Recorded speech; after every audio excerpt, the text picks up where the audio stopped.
Assalamualaikum warahmatullahi wabarakatuh, teman-teman semua. Pada video kali ini kita akan membahas mengenai ukuran pemusatan dan penyebaran data.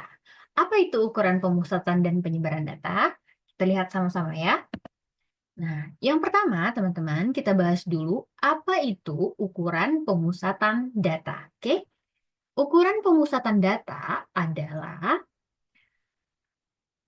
ukuran yang menggambarkan titik pusat atau nilai tengah dari sekumpulan data.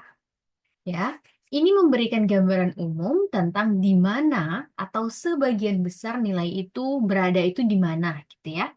Nah, contohnya seperti ini. Misalkan ya, kita punya ini garis ya. Kita katakanlah ini garis yang isinya itu data-data. Misalkan ini nilainya gitu ya. Kita nggak tahu lah nilainya berapa gitu ya. Yang pasti ini adalah garis bilangannya. Ada sekumpulan data nih.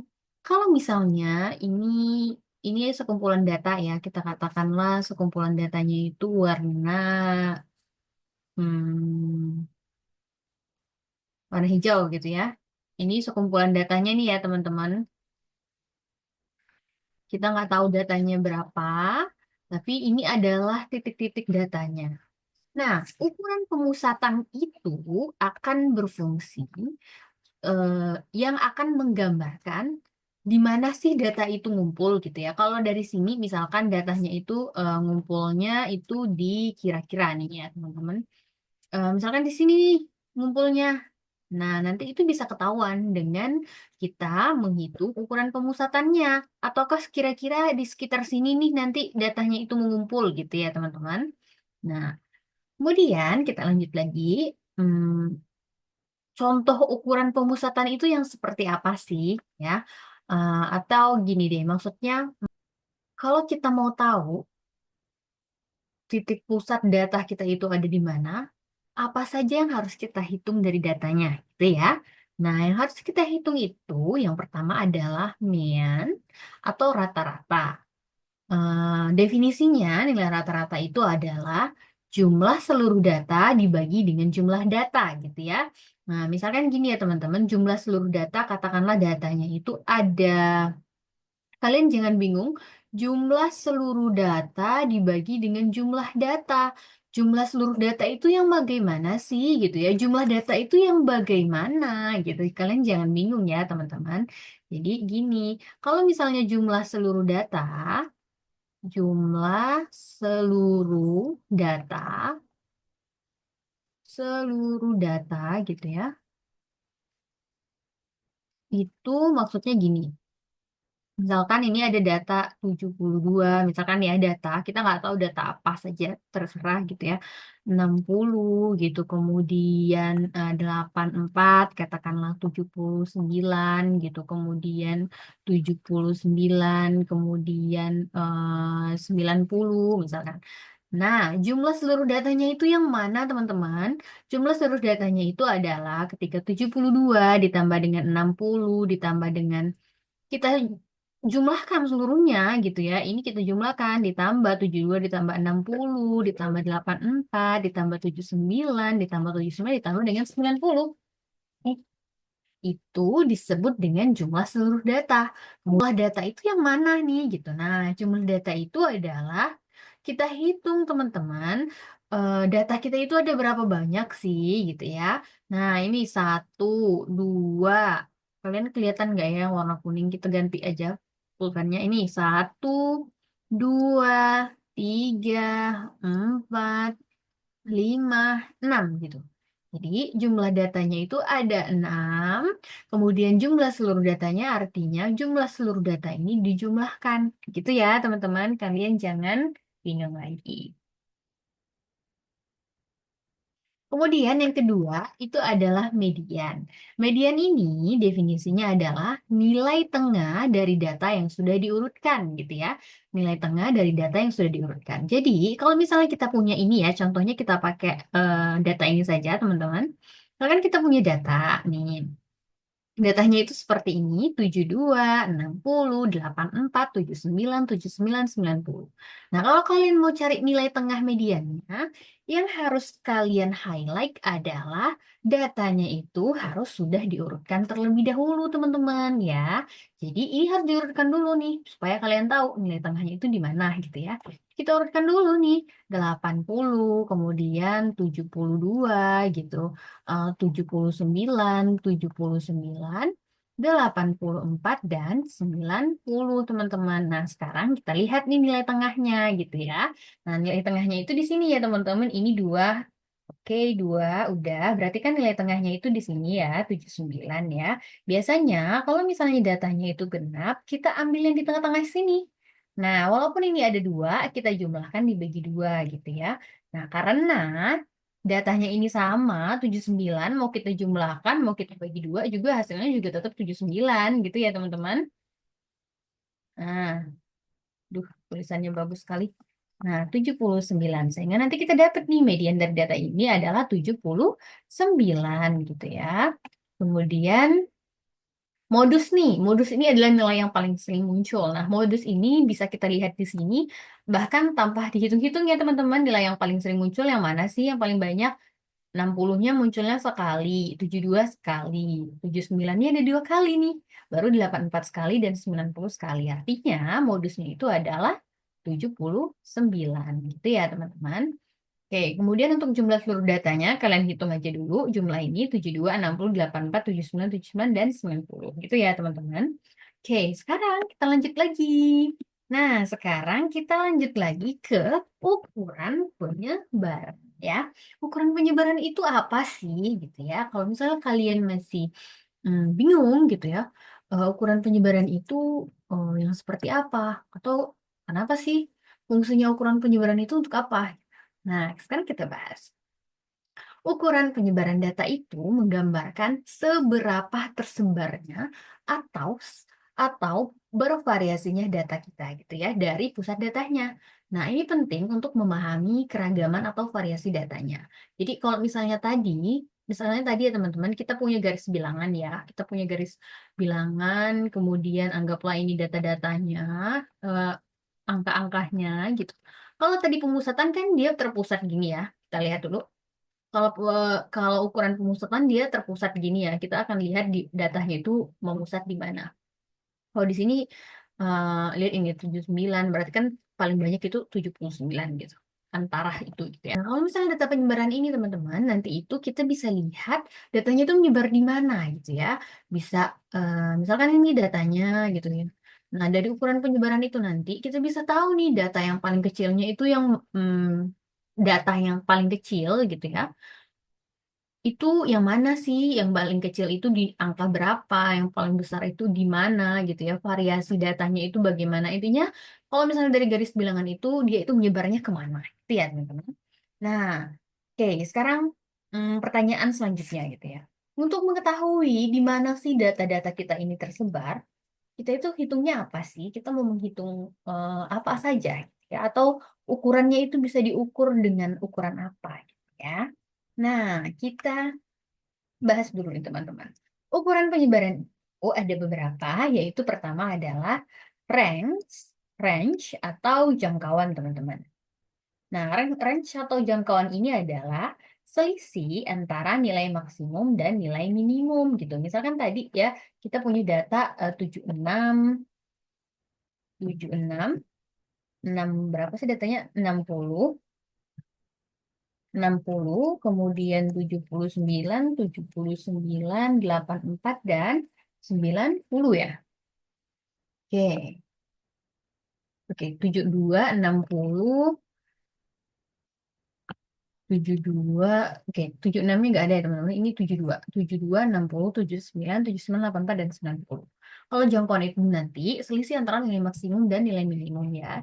Jadi kita bisa hitung nih nilai maksimumnya itu adalah 90 ya. Berarti 90 dikurangi nilai minimumnya berapa gitu ya. Nilai minimumnya itu 60. Nah, berarti di sini range-nya itu adalah 30 gitu ya.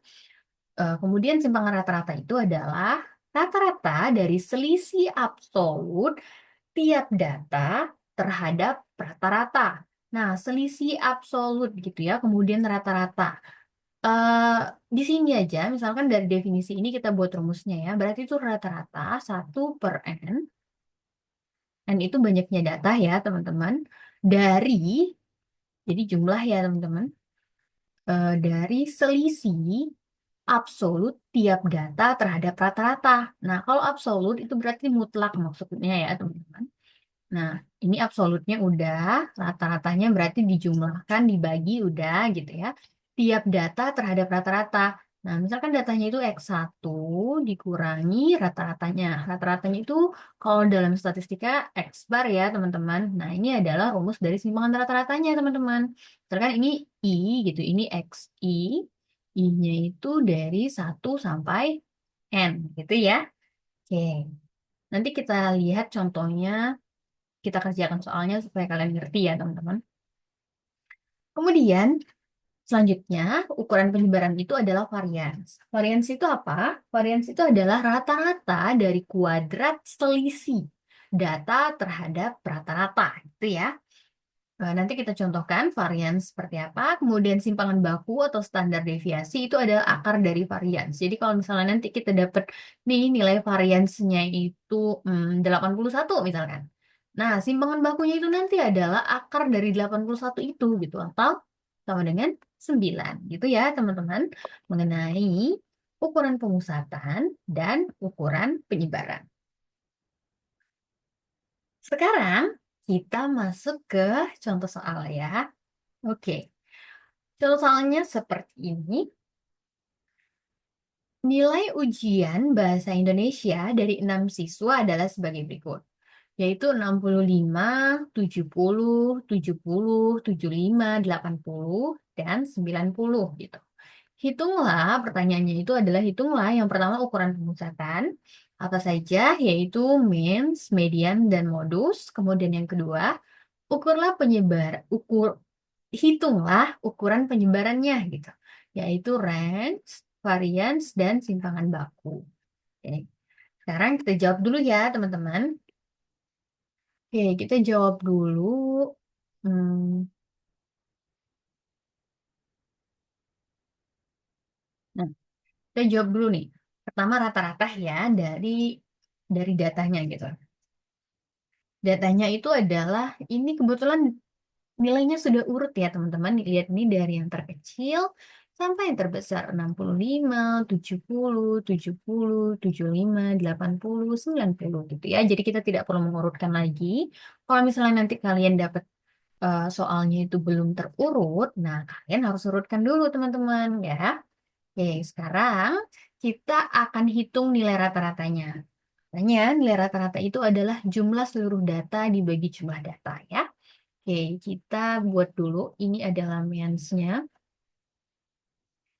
Berarti jumlah seluruh data ya, kita harus jumlahkan dulu teman-teman. 65 ditambah 70 ditambah 70 ditambah 80 ditambah 90. Oke, dibagi dengan jumlah datanya. Jumlah datanya adalah 6 ya. 1, 2, 3, 4, 5. Ini yang mana yang kurang? 75 ya teman-teman, di sini aja ya kita buat ya. 75 gitu ya. 70, 75. Jumlah datanya itu ada 6 teman-teman. Ini kalian hitung dulu jumlahnya. Saya sudah hitung jumlahnya itu adalah 450. Saya sudah hitung jumlahnya adalah 450 dibagi 6 teman-teman.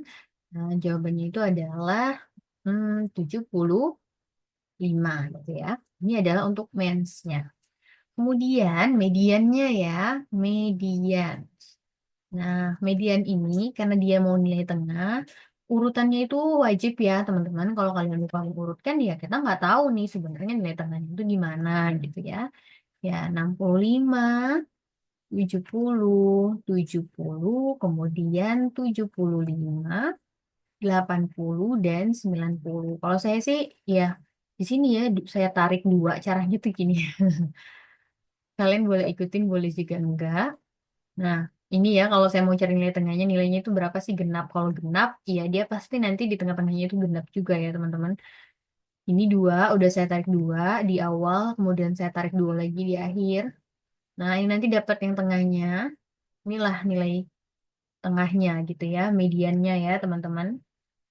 Ini kebetulan data kita genap, berarti kita harus jumlahkan dulu ya, nggak apa-apa. 70 ditambah 75 dibagi dengan 2 gitu ya. Nah, inilah mediannya teman-teman, 145 dibagi 2 itu sama dengan 72,5. Oke. Selanjutnya kita dapat mediannya. Kita tandain dulu deh supaya kalian tahu. Pakai ungu aja kali ya. Ini adalah nilai mensnya 75, kemudian nilai mediansnya 72,5. Nah, kita tahu ya dia tuh menyebarnya di mana gitu. Dan ini sekarang kita akan hitung nilai modusnya. Modus. Nah, kalau modus ini kita melihat data saja ya teman-teman, karena modus ini adalah nilai yang paling sering muncul gitu ya dari datanya gitu. Kita lihat aja sebenarnya nggak perlu ditulis ulang, nggak apa-apa lah ya. Jadi kita lagi latihan supaya kalian nggak bingung. 80 dan 90 gitu.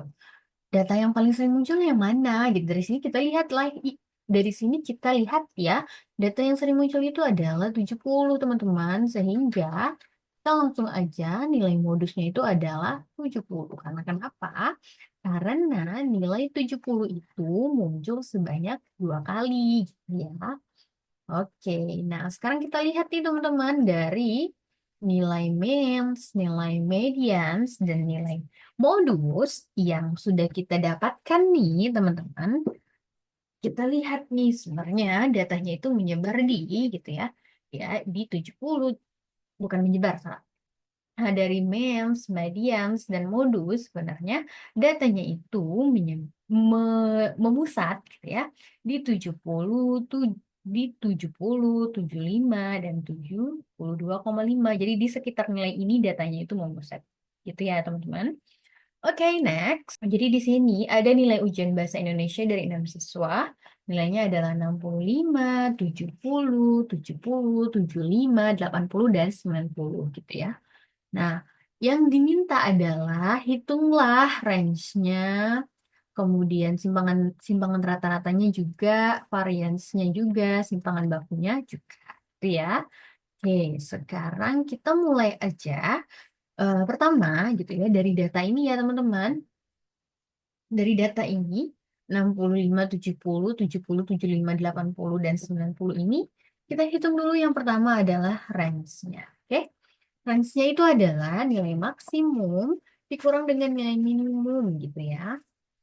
Oke, kita buat dulu di sini range nilai maksimum dikurang dengan nilai minimum berarti 90 dikurangi dengan 65 gitu ya.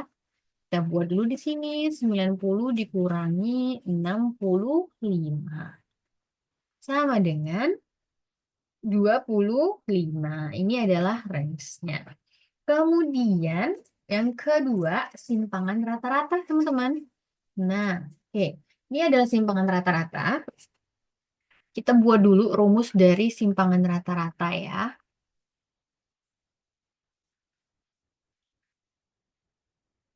Simpangan rata-rata. Kita buat dulu rumusnya tadi adalah, dari sini aja kita bisa lihat ya, rata-rata dari selisih absolut tiap data terhadap rata-rata. Jadi, rata-rata sigma dari I-nya itu banyaknya datanya gitu ya. Dari 1 hingga N kita nggak tahu. Kemudian 1/N rata-ratanya gitu ya. Nilai absolut dari tiap data dikurangi nilai rata-rata ya. XI dikurangi X bar gitu ya teman-teman. Oke, sekarang kita kan udah tahu ya, N-nya ini kan 6 ya, karena jumlah datanya itu adalah 6. Kemudian nilai rata-ratanya ini berarti ini sama dengan mens ya teman-teman. Mens yang udah kita dapatkan tadi di ukuran pemusatan. Ya, kita lihat lagi. Ukuran pemusatannya, mensnya itu adalah 75. Oke, sekarang kita langsung udah dapet X barnya itu 75. Sekarang kita jabarkan aja ini ya teman-teman semuanya. Jadi ini kan XI ya. dari 1 sampai N. N-nya itu sama dengan 6. Berarti ini nanti ada datanya itu ada sejumlah 6 ya teman-teman. Jadi dari 65, 70 gini ya. 65 dikurangi dengan rata-rata gitu ya. Rata-ratanya 75 nih. Jangan lupa dimutlakin teman-teman, karena dia maunya mutlak.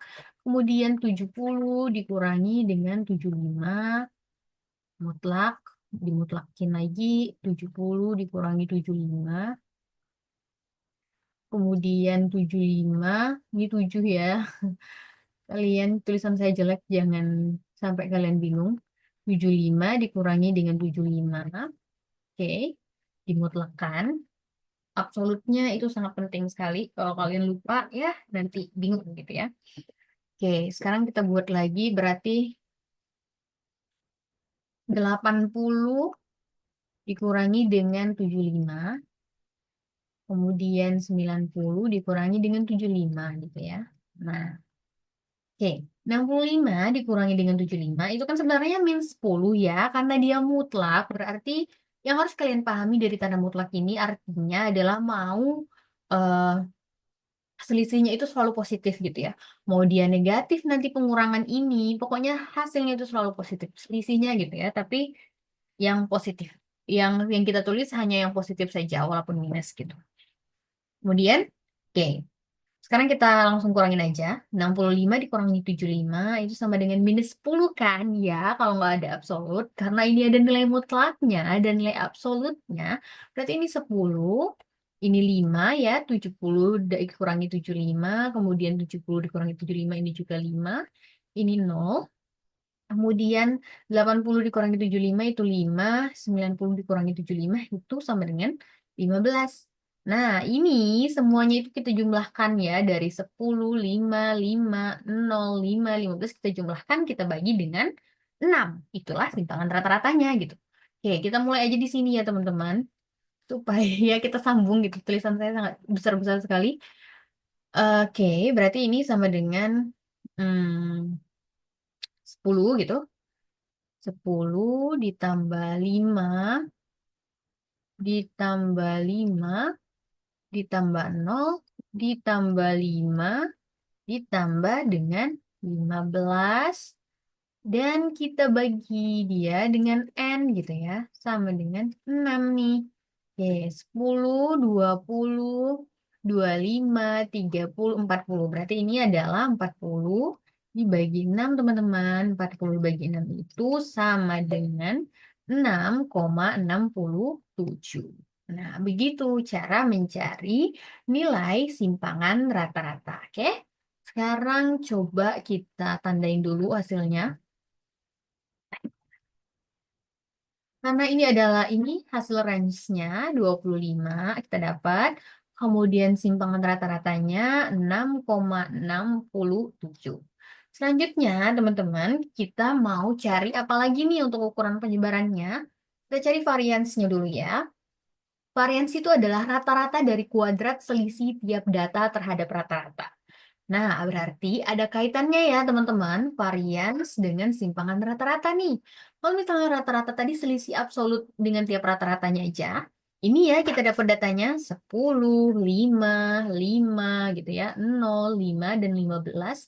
Kalau varians itu adalah rata-rata ini dikuadratin dulu gitu ya, kemudian dijumlahkan. Ini udah dapat ya, berarti gini. Oke, kita buat aja langsung ya. Hmm, supaya kalian bisa lihat perbedaannya gitu. 3. Berarti gini, ini untuk mencari varians ya teman-teman. Untuk mencari varians itu kita makanya harus urut nih. Kalau kalian cari simpangan rata-ratanya, nanti kalian bisa langsung buat variansnya gitu ya. 10 ini kalian kuadratin, 10 kuadrat ditambah 5 kuadrat ditambah 5 kuadrat itu ya, ditambah 0 kuadrat ditambah 5 kuadrat kuadrat ditambah 15 kuadrat gitu. Nah, hasilnya nih, oke, kita buat di sini aja ya teman-teman. Nah, ini adalah untuk variansnya supaya tulisan kita rapi. Nah, Tadi kan kita udah dapet ya untuk simpangan, kalian udah ngerti ya teman-teman untuk simpangan rata-ratanya. Nah, hasil dari simpangan rata-rata ini kita kuadratin ya. Nih, 10 kuadrat ditambah 5 kuadrat ditambah 5 kuadrat ditambah 0 kuadrat tadi ditambah 5 kuadrat ditambah 15 kuadrat gitu. Ini dijumlahkan semuanya, kemudian dibagi dengan N gitu ya. Oke, ini kan berarti kan 100 ditambah 5 kali 5, 25 ditambah 25 ditambah 0 gitu ya. Ditambah 25 ditambah 15 kali 15 itu adalah 225 dibagi dengan N. N-nya itu 6. Mungkin kalian nanya, loh, ini kenapa nolnya masih di diikutkan, dituliskan kan dia nol, nol kan tetap nol, nggak usah ditulis lah gitu. Nah ini nanti kalau kita mau hitung n-nya supaya kalian nggak keliru, kalau ini nolnya ini kalian hapus gitu ya, kalian hitung 1, 2, 3, 4, 5. Nanti kalian keliru teman-teman, kalian bagi dengan 5, padahal seharusnya itu ada selisihnya yang nol. Jadi kalian ikut sertakan saja supaya nanti kalau kalian mau bagi dia 1, 2, 3, 4, 5, 6 dia tetap benar gitu ya. Kalian nggak keliru. Karena kalau misalnya lagi ujian kurang fokus, jadi akhirnya bisa jadi salah gitu ya. Oke, ini berarti 100, 150 gitu ya. 175, ini berarti ditambah 225 sama dengan 400. 400 dibagi 6 itu sama dengan 66,67 gitu ya. Ini dibulatkan aja gitu ya. Kira-kiranya itu beginilah ya. Oke. Jadi kita dapat nih nilai varians. Oke, sekarang di pertanyaannya tadi, simpangan baku nih teman-teman. Simpangan baku itu adalah akar dari varians. Berarti nilai simpangan bakunya itu kita tinggal akarkan aja nih variansnya gitu ya. Simpangan baku Timbangan baku itu sama dengan akar dari varians gitu ya. Nah, karena tadi kita udah dapat nilai variansnya itu adalah 66,67. Sekarang tinggal kita akarkan aja 66,67 itu adalah nilai variansnya gitu ya. Atau mendekati kira-kira 8,16. Oke. Ya, begitu ya teman-teman. Jadi, untuk apa namanya? Ukuran penyebaran ini, kalian itu harus hitungnya itu harus urutan ya. Ketika kalian selesai pertama kita cari dulu jangkauan. Tunggu sebentar. Nah, pertama kita cari dulu jangkauan gitu ya. Udah selesai jangkauan, kalian cari nih simpangan rata-rata. Ini kan tadi untuk mencari rumus untuk mencari simpangan rata-rata ya. Kemudian kalian udah dapat ini nilainya.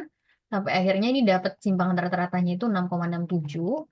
Nah, nanti setelah untuk mencari varians, kan kalian tinggal kuadratkan angka yang ini aja ya, teman-teman. Seperti ini, tinggal dikuadratkan sampai akhirnya kalian dapatlah nilai variansnya itu sebesar 66,67. Kemudian, untuk mencari simpangan bakunya ya, tinggal kalian akarkan saja variansnya gitu ya. Sampai akhirnya kalian dapat nih nilai simpangan bakunya sama dengan 8,16 gitu. Coba ya, coba. Kalau misalnya kalian nggak urutan, ya bingung kan ngerjainnya gimana. Jadi kalian harus mengerjakannya urutan. Oke? Jadi yang harus diperhatikan adalah yang pertama, jika kalian mendapatkan data, datanya itu harus kalian urutkan dulu gitu ya. Karena kenapa? Nanti untuk cari medians, kita harus cari nilai yang di tengah gitu ya. Nilai yang di tengah-tengah ini, tapi dia harus urut dulu. Kalau nggak urut, kalau kalian langsung ini saja, ini ini alhamdulillah ini langsung urut gitu ya untuk soalnya. Kalau misalnya nanti datanya itu nggak urut, nilai yang di tengahnya itu bisa jadi salah gitu ya. Nah, jadi itu yang pertama, kalian harus urutkan datanya, kemudian urutkan pengerjaannya juga ya. Karena kenapa? Karena kalau kalian udah dapat simpangan baku, mengerjakan variansnya juga mudah gitu ya. Ini dapat nilai angka ini tinggal dikuadratkan langsung bisa dapat variansnya gitu ya. Nggak usah hitung-hitung lagi dari awal gitu ya. Nah, kemudian kalau udah dapat varians ya, kita tinggal cari simpangan baku ya, tinggal dikuadratkan saja kalian dapat simpangan baku. Oke? Itu saja ya teman-teman pembahasan kita mengenai ukuran pemusatan dan juga ukuran penyebaran data. Semoga bisa dimengerti gitu ya. Atau kalau misalnya kalian ada yang mau ditanyakan, kalian boleh komen di video ini gitu ya. Kita akan diskusi apa saja apa-apa saja pertanyaan kalian gitu. Itu saja pembahasan kita gitu ya pada video kali ini. Semoga bermanfaat dan jangan lupa dukung channel Konstat dengan tekan tombol subscribe ya, teman-teman. Terima kasih dan wassalamualaikum warahmatullahi wabarakatuh.